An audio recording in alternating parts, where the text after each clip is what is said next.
नमस्कार दोस्तों, स्वागत है आपका हमारे YouTube चैनल में। दोस्तों, आज हम प्रतियोगी परीक्षा हेतु इतिहास के कुछ महत्वपूर्ण प्रश्नों को लेकर आए हैं जो आपके लिए बहुत ही महत्वपूर्ण एवं उपयोगी है। कृपया वीडियो में अंत तक बने रहें। शुरू करते हैं वीडियो को। पहला क्वेश्चन, संस्कृत साहित्य में ऐतिहासिक घटनाओं को क्रमबद्ध लिखने का सर्वप्रथम प्रयास किसके द्वारा किया गया? सही आंसर है इसका कल्हड़ द्वारा रचित पुस्तक राज तरंगिणी है, जिसका संबंध कश्मीर के इतिहास के है। अगला क्वेश्चन की ओर बढ़ते हैं। प्रश्न दूसरा, गार्गी किसकी रचना है? सही आंसर है कात्यायन गार्गी की रचना है। गार्गी संहिता एक ज्योतिष ग्रंथ है। इसमें भारत पर होने वाले यवन आक्रमण का वर्णन मिलता है। नेक्स्ट क्वेश्चन की ओर बढ़ते हैं। नेचुरल हिस्ट्री नामक पुस्तक किसके द्वारा लिखी गई थी? सही आंसर है प्लिनी के द्वारा। इस पुस्तक में भारतीय पशुओं, पेड़ पौधे आदि और पदार्थों के बारे में विवरण मिलता है। नेक्स्ट क्वेश्चन, किस लेखक की यात्रा वृत्तांत को रहला कहा जाता है? सही आंसर है इब्न बतूता की यात्रा वृत्तांत के दौरान लिखी गई किताब रहला में 14वीं शताब्दी में भारतीय उपमहाद्वीप के सामाजिक तथा सांस्कृतिक जीवन के विषय में बहुत ही प्रचार तथा रोचक जानकारी देता है। नेक्स्ट क्वेश्चन की ओर बढ़ते हैं। प्रथम भारतीय पुरापाषाण कलाकृति की खोज किस स्थान में हुई थी? सही आंसर है पल्लावरम नामक स्थान पर। 1863 में रॉबर्ट ब्रूस फूट ने पल्लावरम नामक स्थान में पुरापाषाण कलाकृति की खोज की थी। इन्हें भारतीय प्रागैतिहासिक का जनक भी कहा जाता है। अगले क्वेश्चन की ओर बढ़ते हैं। भारत में पाए जाने वाले एकमात्र मनाभ कपि कौन सा है? सही आंसर है असम का सिताब्रू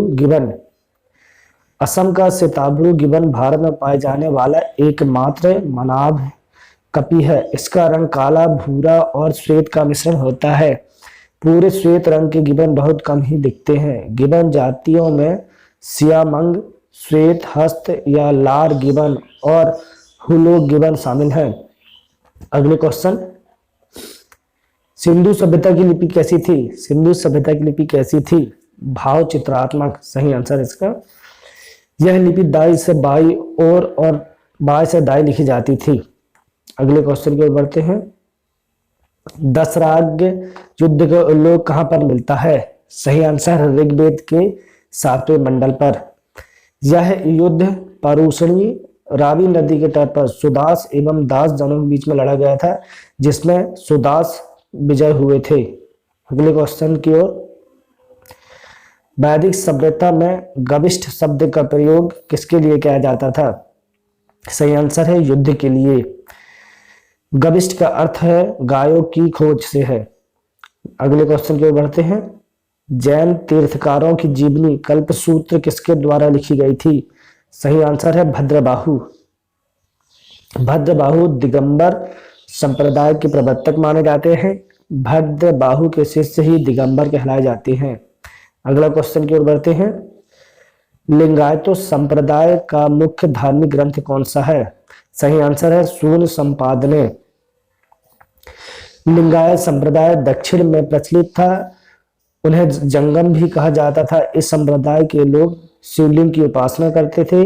बसव पुराण में लिंगायत संप्रदाय के प्रवर्तक अल्लाह प्रभु तथा उनके शिष्य बासव को बताया गया है।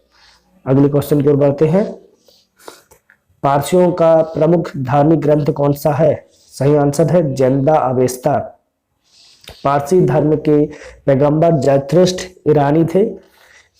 इनकी शिक्षाओं का संकलन जेंदा अवेस्ता नामक ग्रंथ में है, जो पारसियों का प्रमुख धार्मिक ग्रंथ है। इस धर्म के अन्य अनुयायियों को अग्नि पूजक भी कहा जाता है।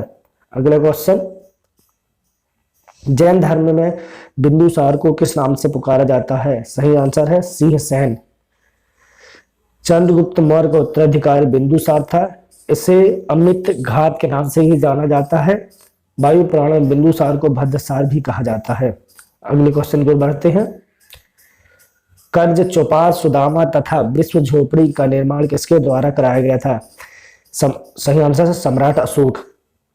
सम्राट अशोक ने अजीवकों को रहने हेतु बराबर की पहाड़ियों में 4 गुफाओं का निर्माण करवाया था, जिनका नाम कर्ज, चौपाल, सुदामा तथा विश्व झोपड़ी था। अगले और अंतिम क्वेश्चन की ओर बढ़ते हैं।